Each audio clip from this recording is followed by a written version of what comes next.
As expected, ArtPrize turned downtown Grand Rapids into quite the popular place this weekend. No surprise, I mean, you got 750 artists with pieces on display at 150 different venues.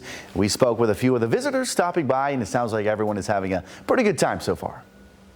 We're down here to ArtPrize just to see the art, support local artists and others. It's a beautiful day, great day to be down here. I love art, and so I would never think of missing it. And it's always a very worthwhile kind of thing. Everyone will find something that they enjoy. Yeah, we've been coming here every year that they've had it since the beginning. Yeah, you were in the first one. Yeah, I was actually, had some photography work in the first ArtPrize. So yeah, we're big fans. We come down here quite a bit. You know, it's always interesting to see what people create and everything. There's so many great artists and they do so much nice work. You see a lot of Grand Rapids people, but then you see art from, you know, different states and different countries. Yep, yeah. Different countries.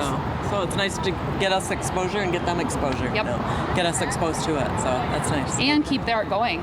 When the people are here to be able to talk about their pieces, it's kind of nice just to get to know the pieces a little more, the stories behind them. I'd say that was my favorite piece of art, the Veterans Park, because there's like a piece of the lake, and like from the water underneath it reflected, so it looks like waves on the lake. Yeah. I used to bring my class down here, but now it gets too busy, which is a good thing because it brings people and money down to Grand Rapids. Yeah, it's our favorite time of year. Okay. Of other people would agree.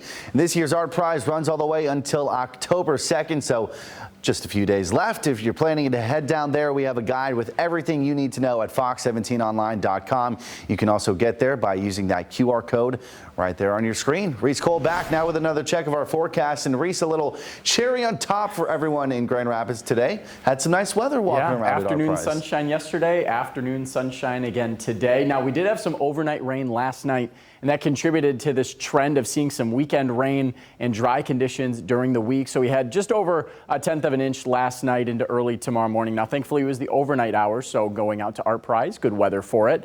But almost 4 inches of rain here since August 1st on the weekends and during the weekdays, which is 35 days, only 1.5 inches of rain. So 30% of the rain has fallen on 71% of the days. So that's an interesting trend we've been seeing here about the last 7 weeks now here in West Michigan. And next weekend looks like we're forecasting more rain on Saturday. Here's a look at live radar right now. And all the reflectivity here in West Michigan, as I mentioned before, a cold front's moving through. It's actually starting to motivate the migration of some birds. So that's what we're seeing in Wisconsin and Grand Rapids. But you can see a lot of showers and storms off into central Illinois. These are potentially severe. There have been a few already issued. Now, these are tracking to the south and west. We may see a few here in West Michigan. So turning off the migration, you can see that there's a few spotty showers over Lake Michigan trying to develop and make their way over. As these make their way over, we'll see some steady showers. Some of us might see a few rumbles of thunder and hear some thunder, see a few lightning strikes as well, but it's not going to be widespread here in West Michigan. Temperatures right now still fairly mild with the cloud cover and the approaching cold front, just a little bit of lift. So temperatures in the upper 60s and lower 70s. But you can see across the region, there's that cooler air behind it off to the north and west. Some heat still off to the south and west.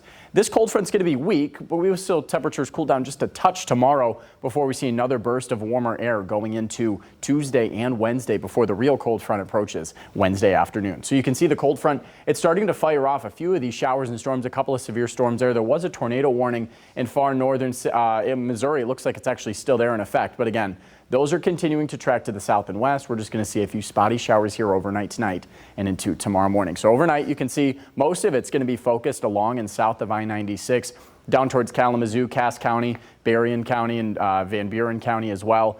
Those showers and storms will move out by daybreak. We'll notice a northerly wind will come in. Clouds will start to break up. We'll turn mostly sunny, if not full sunshine, for Wednesday afternoon. It's going to be a nice day with those temperatures back to the upper 70s. On Tuesday, we're expected to get up to the 80s again, but notice a few more rain chances start to move in Tuesday afternoon. This could alleviate temperatures a little bit, but then going into Wednesday, we're going to see another cold front lift through the area. That'll bring the chance for a few more showers and storms. So here's a look at high temperatures tomorrow. 79 Grand Rapids, maybe touching 80 down near I-94, especially if that rain moves out quick enough. The daytime hours with plenty of sunshine will turn into a nice day. We're going to go 80 right now, but depending on where that rain lines up, some of us might struggle to get back to the 80-degree mark. And then on Wednesday, that's when the showers and storms start to line up. We see the cold front move in. Notice temperatures go from the 70s to the first day of fall. down to the 60s. It's going to be a cool stretch of weather for a couple of days. We do look at a nice rebound heading into the weekend back to 70, but it does look like another chance for rain moves in next weekend. What a drop off, and not a good one at that. All right, Reese, thank you. Still ahead, should voting ballots be offered in different languages? Federal law says yes, but there are some complications to that.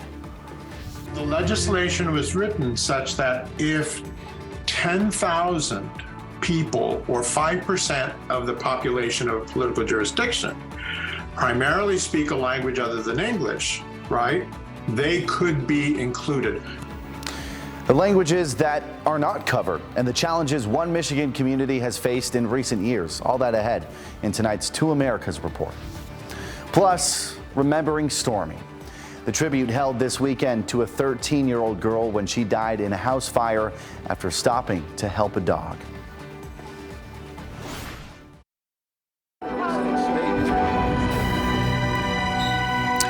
Voting is a right.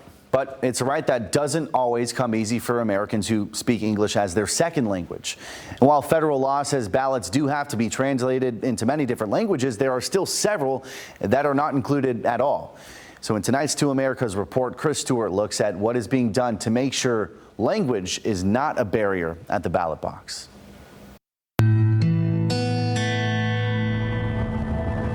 Dearborn, Michigan is like many places I've driven through across the country. This is an all-American city. Football here is like football in Texas. But this community carries a uniquely important role. The city of Dearborn has the largest concentration of Arab Americans outside of the Middle East. And so for Arab Americans, it's the capital of Arab America. Mayor Abdullah Hammoud says Arabic is the primary language for about 40% of the people here. So, like, here would be. This is the Republican Party, and this would be the gubernatorial candidates. He's showing me one of the first American ballots ever translated into Arabic. Dearborn voters could use it for the first time this year in Michigan's primary. And here is like an example ballot initiative. This was difficult in English to understand. This is about the jail millage.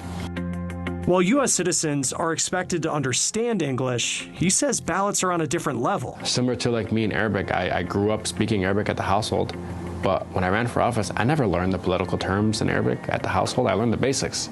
What are you eating today? How's the weather? Arabic is one of the fastest growing languages in the country, but it's not recognized in the Voting Rights Act, which includes a section meant to help those whose native language isn't English. The legislation was written such that if 10,000 people, or 5% of the population of a political jurisdiction, primarily speak a language other than English, right, they could be included. Voting Rights Act expert Luis Ricardo Fraga says only languages that fall under the groups listed in the law qualify for federal translation help: Spanish, Asian, Native American, and Native Alaskan. There are words that you say in Creole that resemble English. This issue doesn't just impact Arabic. I met Franconin in St. Louis. He speaks Creole. It's really unique. So do many of the more than 1 million Haitian Americans in this country, who he told me could benefit from translated voting materials. Oh, it will mean a lot. It will mean that they matter. It will mean that their voice can be heard. Now we're able to do that here, and I can't wait until one day we're able to do it across the nation. But Shams al-Badri with Arab American advocacy group Access says expanding translation services isn't always easy. What is some of the pushback that you hear? So that is a lot of the pushback is if you are voting in America, you should be able to speak English. So why not make this the democracy process a little easier and ensure that people who want to vote and who want to be part of the election process are able to vote in a language that they are comfortable in speaking. This fall, Dearborn voters will be able to use Arabic ballots again. The city also passed an ordinance that says ballots will be translated into any language that more than 5% of the community speaks. A move this mayor hopes sends a message. If you're able to allow a voter to walk in and make a more informed decision, I think it only betters the entirety of our democracy. I'm Chris Stewart reporting. A judge has approved a fund for more than 1,000 people who say they were sexually assaulted by University of Michigan Dr. Robert Anderson. He was director of the campus health service and a physician for multiple sports teams, including football. Now, Anderson died in 2008 after working at U of M for nearly 40 years. And the order allows victims to start collecting a portion of a $490 million settlement that was announced back in January. As family in Montcalm County continues to mourn the loss of a 13-year-old girl who was killed in a house fire this past week, the community is continuing to offer its support. Last night, a vigil was held in honor of Stormy Meyer. It's a 7th grader from Vestaburg who was killed on Wednesday when her home on North Caras Road caught fire. Family members say she tried to go in and save her dog. Now Stormy leaves behind her parents.